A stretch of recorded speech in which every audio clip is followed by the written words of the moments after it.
अजित पवारांच्या निधनानंतर राष्ट्रवादी सुनेत्रा पवार अध्यक्ष असल्या तरी पार्थ पवारच पक्षाचे सर्व निर्णय घेत असल्याची चर्चा सुरू झाली। पार्थ पवारांच्या पक्षातल्या वाढत्या हस्तक्षेपानं राष्ट्रवादी मंत्री आणि आमदारांमध्ये मोठी नाराजी असल्याचं सांगण्यात येत आहे।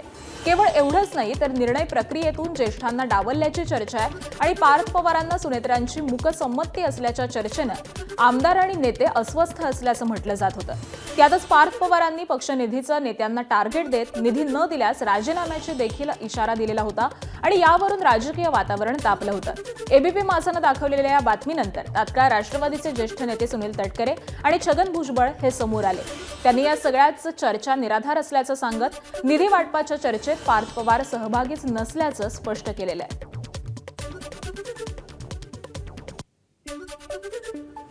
अशा पैच्या सूचना पार्थ पवार यांच्याकडून खासदार आहेत ते आमच्या राज्यसभेचे, त्याच्या सूचना मंत्र्यांना किंवा आमदारांना देण्यात आल्यात का हे पूर्णपणाने निराधार आहे, कल्पोकल्पित आहे। याच्यामध्ये तथ्य बिलकुल त्या ठिकाणी नाही। तरुण नेतृत्व ज्यावेळेला पुढे येतं त्यावेळेला त्या नेतृत्वाच्या मनामध्ये एक वेगळ्या पैचा विचार निर्माण करण्याची भूमिका अशा पैच्या टीका टिप्पणीच्या माध्यमातून होत असते।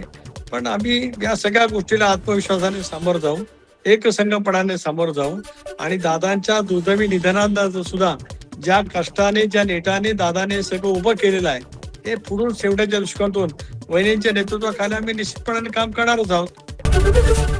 एबीपी माझा, उघडा डोळे बघा नीट।